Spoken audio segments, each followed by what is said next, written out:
Hi friends, welcome to cinema ரசிகன். நம்ம இன்னைக்கு மூவியில் பார்க்க போகிற படம் இப்போ தேட்டர்ஸில் ரிலீஸ் ஆகி ஓடிட்டு இருக்க தமிழ் படம். படத்தோட நேம் பரிமளா அண்ட் கோ. இந்த படத்தை டைரக்டர் பாண்டிராஜ் டைரக்ட் பண்ணியிருக்காரு. இந்த படத்தில் ஜெயராம், ஊர்வசி அவங்க லீட் ரோல்ஸ் பண்ணியிருக்காங்க. இந்த படத்தை இவங்க ஒரு டார்க் காமெடி மூவியாக ப்ரெசென்ட் பண்ண ட்ரை பண்ணியிருக்காங்க. ஆக்சுவலாக இந்த படத்தோட ட்ரெய்லர் பார்க்குறப்ப ட்ரெய்லர் எனக்கு ரொம்ப பிடிச்சிருந்துச்சு. படம் நல்லா இருக்கும் போல அப்படிங்கிற மாரி நான் யோசித்தேன். ஸோ இந்த படத்தை இப்போ பார்த்துட்டேன்.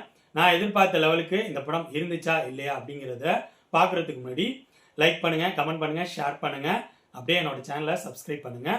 இதான் நான் எப்போதும் ரெக்வஸ்ட் பண்ணுற விஷயம். இந்த படத்தோட ஸ்டோரி என்னன்னா, ஜெயராம், ஊர்வசி இவங்க கப்புள்ஸ். இவங்களுக்கு 2 பொண்ணுங்க. இவங்க மிடில் கிளாஸ் லைஃப்பில் சந்தோஷமாக வாழ்ந்துட்டு இருக்காங்க. இவங்க ஏரியாவில் ஒரு ரவுடி இல்லீகல் ஆக்டிவிட்டீஸ் பண்ணிட்டு இருக்கவர் சாண்டி. அவரு ஜெயராம் அவரோட 2வது பொண்ணை லவ் பண்ணுறேன் அப்படிங்கிற மாரி ஃபாலோ பண்ண ஆரம்பிக்கிறாரு. கொஞ்சம் கொஞ்சமாக டிஸ்டர்ப் பண்ண ஆரம்பிக்கிறாரு. அவங்க ஃபேமிலி வரைக்கும் இந்த பிரச்சனை வந்துட்டு இருக்கு. ஒரு கட்டத்தில் இந்த ஃபேமிலியில் இருக்கவங்க ரொம்ப வெறுப்பாகி சாண்டியை பேசாமல் போட்டு தள்ளிடலாம் அப்படிங்கிற மாரி முடிவு பண்ணுறாங்க. மறுநாள் பார்த்தா சாண்டி யாரோலேயே கொல்லப்பட்டு இருக்காரு. அவரோட மர்டர் கேஸை போலீஸ் டிபார்ட்மெண்ட்டில் மிஸ்கின் இன்வெஸ்டிகேஷன் பண்ண ஆரம்பிக்கிறாரு. ஸோ இதுக்கப்புறம் படத்தில் நடக்கிற சம்பவங்கள் என்னென்ன, சாண்டியோட மர்டருக்கும் ஜெயராம் அவரோட ஃபேமிலிக்கும் சம்மந்தம் இருக்கா இல்லையா, உண்மையிலே யாரு சாண்டியை கொன்னா, இதுக்கெல்லாம் ஆன்சர் சொல்ற படம் தான் பரிமளா அண்ட் கோ. இந்த படத்துல ஜெயராம், ஊர்வசி, சஞ்சனா, அனந்திகா, யோகி பாபு, மிஸ்கின்னு நிறைய நடிகர்கள் நடிகைகள் நடிச்சிருக்காங்க.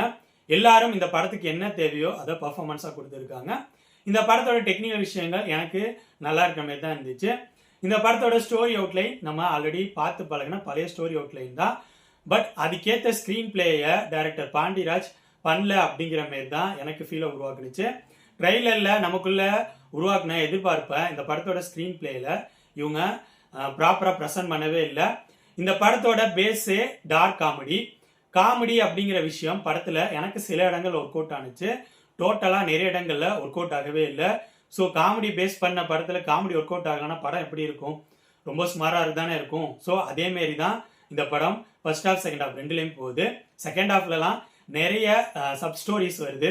அதெல்லாம் இந்த லெவல் தேவையா அப்படிங்கிற மாரி எனக்கு தோணுச்சு. அது மட்டும் இல்லாமல் காமெடி தான் ஒர்க் அவுட் ஆகலை. இன்னொரு பக்கம் அந்த இன்வெஸ்டிகேஷன் அப்படிங்கிற விஷயம் சுவாரஸ்யமாக இருக்கா அப்படின்னு பார்த்தா அதுவும் டோட்டலாக ஸ்மாராக இருக்கிற மாரி தான் இருந்துச்சு. ஸோ இன்வெஸ்டிகேஷன் அப்படிங்கிற விஷயமும் பெருசாக சுவாரஸ்யம் இல்லாதனால இந்த படத்தோட ஸ்க்ரீன் பிளே ரொம்ப ஸ்லோவாக போகிற மாதிரி ஃபீலை கொடுத்துச்சு. கிளைமேக்ஸில் இவங்க ட்விஸ்ட்டுங்கிற மாரி காட்டுற விஷயமும் பெருசாக ஒர்க் அவுட் ஆகவே இல்லை. ஸோ அந்த படத்தோட ஸ்க்ரீன் பிளே எனக்கு டோட்டலாக ஒர்க் அவுட் ஆகவே இல்லை. ஓவராலாக சொல்லணும்னா என்னை பொறுத்த வரைக்கும் இந்த படத்தோட டைரக்டர் பாண்டிராஜ் இதுக்கு முன்னாடி தலைவன் தலைவி அப்படிங்கிற ஒரு கமர்ஷியல் ஃபேமிலி ட்ராமாவை ப்ரெசென்ட் பண்ணாரு. அந்த படம் ஹிட்டும் ஆனச்சும் கூட. இப்போ டார்க் காமெடி பேஸ் பண்ணி பரிமளா அண்ட் கோ அப்படிங்கிற இந்த படத்தை ப்ரெசென்ட் பண்ணியிருக்காரு. பட் இந்த படத்தில் எனக்கு ஸ்க்ரீன் பிளே டோட்டலாக ஒர்க் அவுட் ஆகவே இல்லை. இந்த படத்தோட காமெடி அப்படிங்கிற விஷயம் எனக்கு சில இடங்கள்ல தான் ஒர்க் அவுட் ஆனிச்சே தவிர நிறைய இடங்கள் ஒர்க் அவுட் ஆகல. காமெடி அப்படிங்கிற விஷயம் ஒருத்தவங்களோட ரசனையை பொறுத்தது. எனக்கு இந்த படத்தோட காமெடி ஒர்க் அவுட் ஆகாதனால இந்த படம் எனக்கு டோட்டலாக சுமாராக இருக்கிற மாதிரி தான் ஃபீலை கொடுத்துச்சு. ஸோ இந்த படம் என்னை பொறுத்த வரைக்கும் பிலோ ஆவரேஜ் மூவி தான். இந்த படம் இப்போ தேட்டர்ஸில் ரிலீஸ் ஆகி ஓடிட்டு இருக்கு. ஸோ என்னோட ரிவ்யூ பேஸ் பண்ணி முடிவு பண்ணிக்கோங்க இந்த படத்தை பார்க்கலாமா வேணாமான்னு. பரிமளா அண்ட் கோ படத்தை பற்றி என்னோட விமர்சனம் இது. அடுத்த வீடியோவில் இன்னொரு படத்தோட ரிவ்யூவோடு சந்திப்போம். பாய். ஓகே ஃப்ரெண்ட்ஸ், இந்த வீடியோ உங்களுக்கு பிடிச்சிருக்குன்னு நினைக்கிறேன். தேங்க்ஸ் ஃபார் வாட்சிங். இந்த வீடியோ பிடிச்சிருந்தா லைக் பண்ணுங்கள், கமெண்ட் பண்ணுங்கள், ஷேர் பண்ணுங்கள். அப்படியே சினிமா ரசிகன் சேனலை சப்ஸ்கிரைப் பண்ணுங்கள். கூடவே பக்கத்தில் இருக்க பெல் ஐக்கானையும் கிளிக் பண்ணுங்கள். அப்போ தான் நம்ம போடுற வீடியோஸ் உடனுக்குடன் வந்து சேரும். தேங்க்யூ.